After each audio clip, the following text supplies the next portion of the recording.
तो सबसे बड़ी खबर यह है, क्या सर तन से जुदा का नारा देने वाले मौलाना का एनकाउंटर हो गया है। यह है मौलाना साद रिजवी, पाकिस्तान के मौलाना जिन्होंने सर तन से जुदा का नारा दिया और उसके बाद पूरी दुनिया में, खासतौर से भारत में नारा आपने सुना, सर तन से जुदा। क्या मुनीर की सेना ने इन्हें गोली मार दी है? यह इसलिए कहा जा रहा है, तस्वीर में आपको दिखाऊं। दरअसल ये प्रदर्शन कर रहे थे, जो इजराइल और हमास का समझौता हुआ उसके खिलाफ पाकिस्तान में प्रदर्शन हो रहा था। ट्रंप आज इजराइल पहुंचे। ये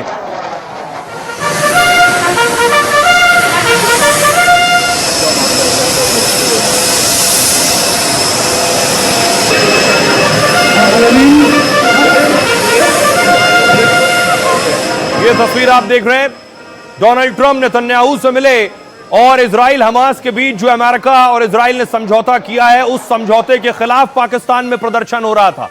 मौलाना साद रिजवी इसी समझौते के खिलाफ प्रदर्शन कर रहे थे। पाकिस्तान में कहां इस वक्त हालत सबसे ज्यादा खराब है? सबसे ज्यादा स्थिति जिन शहरों में खराब है वो लाहौर, जहां आग और गोली एक साथ नजर आ रही है। मुरीद के, जो खुद हाफिज सईद का ठिकाना भी मुरीद के में था, मीरपुर जो पाकिस्तान अधिकृत कश्मीर का हिस्सा है, और कराची, इन 4 जगहों पर स्थिति बहुत खराब है। लेकिन यह स्थिति खराब हुई कैसे? क्यों मुनीर जनरल डायर बन गया और लोगों पर गोलियां बरसाने लगा? इसने हालत सबसे ज्यादा खराब कर दी और साद रिजवी पर भी गोलियां चलाई गई। लाहौर से कराची और मुरीद के तक भारी बवाल हो रहा है। पाक फौज और पुलिस पर हमला और नारेबाजी होने लगी, और इसके पीछे है पाकिस्तान में मौलाना साद रिजवी पर हमला। खबर फैली कि मौलाना साद रिजवी को पाक फौज की गोली लगी और सर तन से जुदा का नारा देने वाले मौलाना की मौत हो गई। तो पाकिस्तान में लाखों लोग बेकाबू हो गए, हंगामा करने लगे। खबर है कि 7 के लड़ाकों ने 48 पुलिस वालों को ढेर कर दिया है मार मार के। एक दावा यह भी है कि मौलाना साद को 3 गोलियां लगी और उन्हें गंभीर हालत में अस्पताल में भर्ती कराया गया। साद अभी बेसुध हैं, उनकी सर्जरी की तैयारी हो रही है। साद और उनके समर्थकों पर गोलीबारी से मुनीर घिर गए हैं। पूरे पाकिस्तान में अब लोग मुनीर को कोस रहे हैं, कह रहे हैं मुनीर के हाथ अपने लोगों के खून से सन गए। मुनीर के इशारे पर पाकिस्तान में फौज ने कत्लेआम मचा दिया। तहरीक लब्बैक यानी टीएलपी के जो कार्यकर्ता प्रदर्शन कर रहे थे, उन्हें मुनीर की सेना ने गोलियों से भून डाला और सड़क पर मर्डर कर दिया। टीएलपी का दावा है कि मुरीदके में मुनीर के इशारे पर यह बड़ा नरसंहार हुआ। महज 3 घंटे में पाक पुलिस और रेंजर्स ने 250 से ज्यादा की जान ले ली। नरसंहार में 1900 से ज्यादा निहत्थे लोग गोली लगने से घायल हुए। प्रदर्शनकारियों से लेकर सैनिक भी मुनीर को कोस रहे हैं और कायर कह रहे हैं, क्योंकि मुनीर ने 1 महीने में निहत्तों पर तीसरी बार गोलीबारी कराई है। 2 दिन पहले लाहौर में भी टीएलपी के प्रदर्शन में मुनीर आर्मी ने कत्लेआम किया था और इस्लामाबाद के लिए मार्च कर रहे 15 लोगों को मौत के घाट उतार दिया था। आरोप है कि 1 महीने में मुनीर ने 300 लोगों का कत्ल करवा दिया है। लेकिन यह सारा प्रदर्शन, और इस प्रदर्शन को लीड कर रहे थे खादिम रिजवी के बेटे साद रिजवी। यह है दोनों की तस्वीरें। कहा जा रहा है खादिम रिजवी की मौत पहले हो चुकी है और साद रिजवी को गोली लगी है। और अगर साद रिजवी की मौत हो गई है, जिन्होंने सर तन से जुदा का नारा दिया पिता पुत्र ने, तो हालात और खराब हो सकते हैं। यह विरोध किस बात का कर रहे थे, अगली तस्वीर में आपको दिखाऊं। यह विरोध कर रहे थे जो इजराइल और हमास के बीच समझौता हुआ बंधकों को छोड़ने का। आज बंधक छोड़े जा रहे हैं, इसी का विरोध कर रहे थे।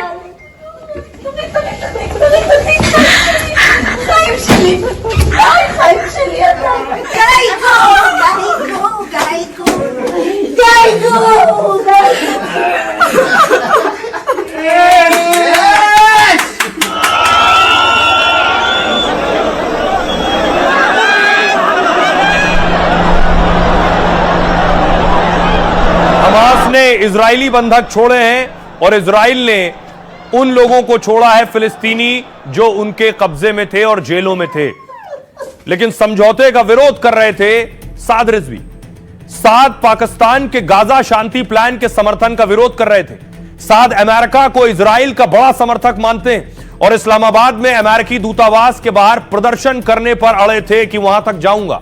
पाकिस्तान ने प्रदर्शन को रोकने की कोशिश की तो साद ने ऐलान कर दिया कि गिरफ्तारी, गोलियां और शेल कोई मसला नहीं, शहादत हमारी तकदीर है। पाकिस्तान में 4 दिन से जो हंगामा और मार्च चल रहा है, शाहबाज मुनीर के खिलाफ इसकी अगुवाई खुद साद ने की। साद हुसैन रिजवी पाकिस्तान के कट्टरपंथी इस्लामी नेता हैं तहरीक लब्बैक पाकिस्तान यानी टीएलपी के मुखिया हैं। इस संगठन को इनके पिता खादिम हुसैन रिजवी ने खड़ा किया।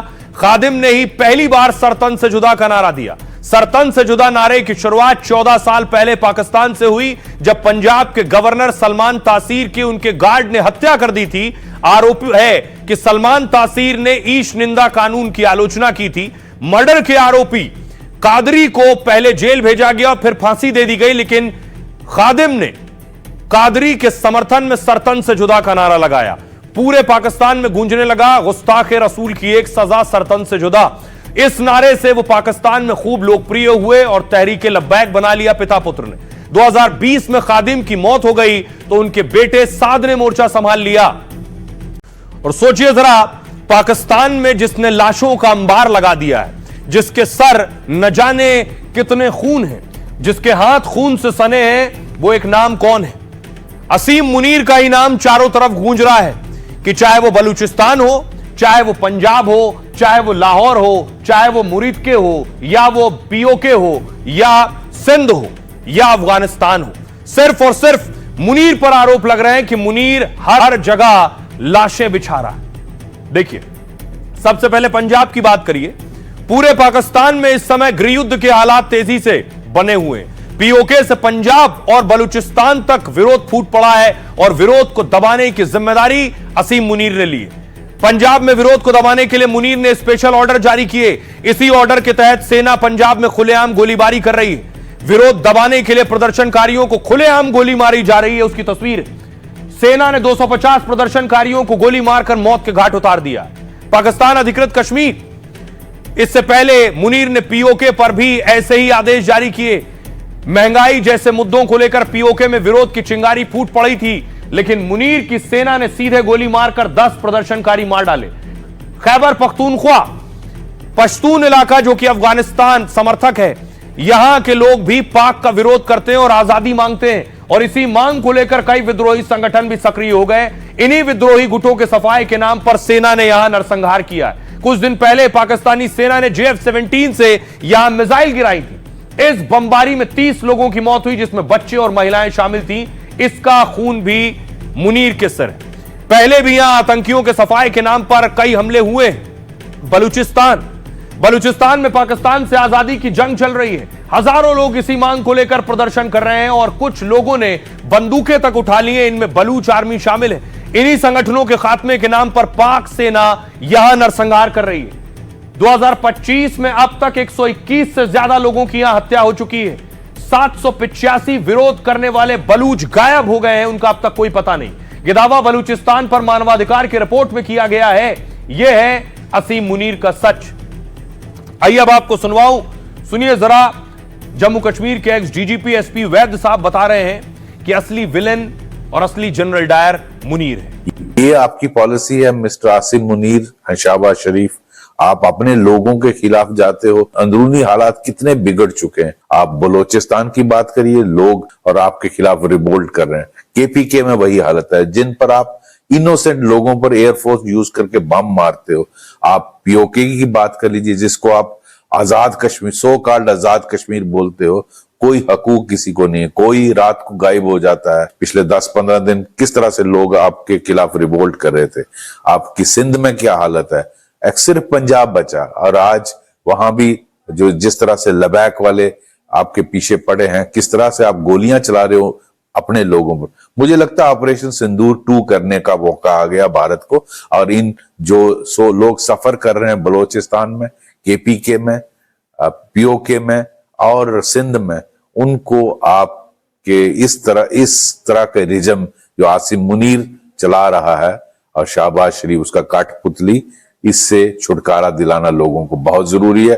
फिर ट्रंप सामने आ गए। उन्हें लग रहा है अफगानिस्तान और पाकिस्तान फिर जंग में शामिल हो सकते हैं और बड़ी जंग हो सकती है। वो जंग रुकवाने की बात ट्रंप कर रहे हैं। इधर पाकिस्तान में कई तरह से आग लगी हुई है और उधर शाहबाज पाकिस्तान छोड़कर जा रहे हैं। मिस्र में गाजा युद्ध विराम पर हस्ताक्षर होने वाला है। शाहबाज को वहां जैसे ही ट्रंप के पहुंचने की खबर मिली है, सारे कार्यक्रम छोड़कर वो ट्रंप से मिलने के लिए तैयार हो गए। और शाहबाज को उम्मीद यह है कि अफगान हमलों से ट्रंप उन्हें बचाएंगे। तहरीके लब्बैक के विद्रोह से बचाने के लिए भी गुहार लगा सकते हैं। उधर इजराइल पहुंचने से पहले ही ट्रंप ने शिगुफा छेड़ दिया है, कह दिया है कि मैंने दुनिया में 8 बड़े युद्ध रुकवाए हैं, अभी गाजा शांति समझौता करवाने में व्यस्त हूं, इसके बाद पाकिस्तान अफगानिस्तान में भी समझौता करा दूंगा। मैं जंग रुकवा रहा हूं क्योंकि मैं युद्ध सुलझाने में बहुत माहिर हूं। भारत और पाकिस्तान के युद्ध को मैंने ही रुकवाया, टैरिफ और व्यापार की धमकी मैंने बड़ी जंग रोक दी।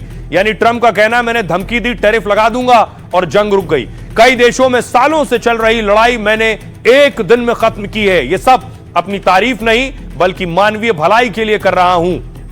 आइए आपको सुनवाता हूं ट्रंप क्या कुछ कह रहे हैं, सुनिए जरा।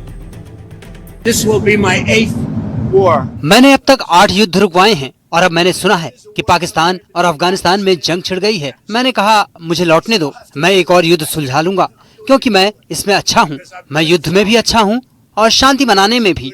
मेरा मकसद कोई निजी तारीफ नहीं बल्कि मानवीय भलाई है। ये मेरे लिए सम्मान की बात है कि मैंने लाखों जिंदगियां बचाई हैं। मैंने ये किसी नोबेल पुरस्कार के लिए नहीं किया बल्कि इंसानों की जान बचाने के लिए किया। And this was picked for 2024. एक तरफ शाहबाज को डर यह है कि अफगानिस्तान फिर कहीं जंग शुरू ना कर दे, इसलिए ट्रंप से गुहार लगाएंगे कि जंग रुकवाएं। दूसरी तरफ अफगानिस्तान के विदेश मंत्री भारत में, आज वो सिखों के प्रतिनिधियों से मिले। अफगानिस्तान के विदेश मंत्री, वो सिख जो अफगानिस्तान में रहते हैं। वतन अस्ताशान बहू अफगान रोसीगो और दिग्रान वतन अफगानिस्तान और खासतन मौलई से वतन अस्ताशर दस्तूर कुर्बान वतन। उसके बाद कारोबारी संगठन फिकी भी पहुंचे, मुत्तकी अफगानिस्तान के विदेश मंत्री, और वहां फिकी के डेलीगेशन से भी मिले। कार्विंग, स्टोन कार्विंग की अफगानिस्तान और हिंदुस्तान के दरमियान तिजारत बढ़ जाए। कार्विंग। अब देखिए जरा, भारत के साथ रिश्ते अफगानिस्तान के बढ़ रहे हैं, ये पाकिस्तान को अच्छा नहीं लग रहा। अफगानिस्तान के विदेश मंत्री एक हफ्ते के दौरे पर हैं। उन्होंने भारत में दिल्ली से देवबंद तक का दौरा किया। विदेश मंत्री के साथ उन्होंने खास बात और डील भी की।